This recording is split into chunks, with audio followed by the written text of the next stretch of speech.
যেদিন আনাস এবং জুনায়েদ যেখানে শহীদ হয় সেখানে ঠিক কাছাকাছি আমি উপস্থিত ছিলাম। আমরা 10টা কি 11টার দিকে চানখারপুল দিয়ে, আপনারা জানেন যে আমাদের শহীদ মিনারে সেদিন জমায়েত হওয়ার কথা, সেখানে যাওয়ার চেষ্টা করছিলাম। কিন্তু সেখানে চানখারপুল মোড় থেকে দাঁড়িয়ে এর চারপাশের যেই 5-6টা রাস্তা, সবগুলো রাস্তার দিকে মুখ করে গুলি ছুটছিল। সেখানে পুলিশ ছিল, এপিবিএন ছিল, আরও অন্যান্য বাহিনীর সদস্যরা ছিল। সেখানেই আমাদের ঠিক পাশের গলিতেই আনাস গুলিবিদ্ধ হয়ে শহীদ হন এবং জুনায়েদও শহীদ হন। এবং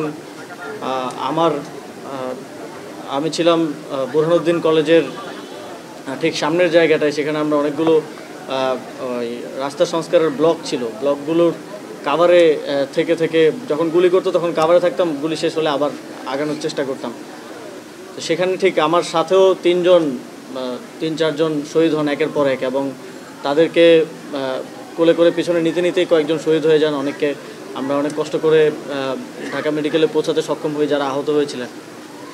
তখনও বুঝতে পারছিলাম না যে আসলে কি হচ্ছে, কারণ ইন্টারনেট ছিল না, এবং আসলে আমাদের লং মার্চের ডাকে মানুষ সাড়া দিয়েছে কিনা, ঢাকার অন্যান্য জায়গায় কী অবস্থা, যেহেতু চানখারপুলে এরকম চলতেছে। এবং এটা তো নিশ্চিত ছিল যে 5ই আগস্ট যদি আমাদের গণঅভ্যুত্থানের সফলতা না আসতো, তাহলে আমরা হয়তো একটা ভিন্ন বাংলাদেশে থাকতাম। হয়তো আমাদের অনেককে সেই ঘটনার পরে আরও শহীদ হতে হতো।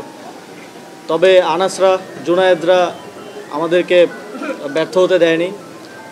তাদের মতো আরও শত শত মানুষ সেদিন চূড়ান্ত সফলতার জন্য জীবন দিয়েছে, বন্দুকের গুলির সামনে দিয়ে এগিয়ে গিয়েছে, এবং গণভবন দখলের মাধ্যমে এখান থেকে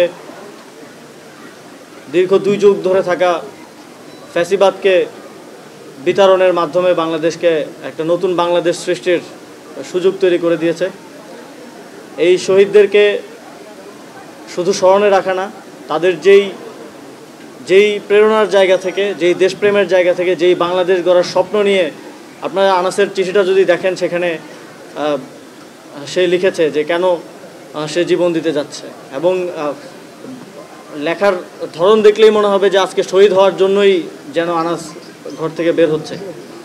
এই যে এই পরিমাণ দেশপ্রেম 14-15 বছর 16 বছরের একটা ছেলের মধ্যে, এই দেশপ্রেমটা একটা নতুন বাংলাদেশ গড়ার প্রত্যয় থেকে আসে। সেই বাংলাদেশ গড়ার জন্য শুধু দায়িত্বে আছি এই জন্য না, আমাদের এই জাতির একটা আজন্ম লড়াই করতে হবে এই বাংলাদেশ যেন আমরা গড়তে পারি, এবং এই প্রক্রিয়ায় যেন আমরা আমাদের শহীদদের প্রত্যয়ের কথা মাথায় রেখে, শহীদদের তারা ঠিক যেমন বাংলাদেশ চেয়েছিল, এবং আগামীর বাংলাদেশে যেন আর কাউকে এভাবে জীবন দিতে না হয়,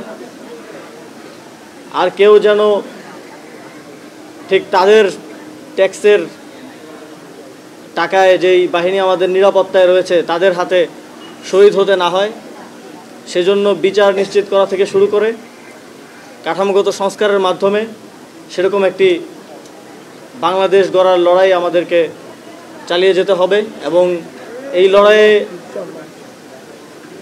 আনাস, জুনায়েদ, আবু সাইদ, মুগ্ধ, ওয়াসিম, তাদেরকে স্মরণ করে যেন আমরা সবাই দেশবাসী একসাথে সফল হতে পারি, সেই প্রত্যাশা রেখে আমার বক্তব্য শেষ করছি। আসসালামু আলাইকুম।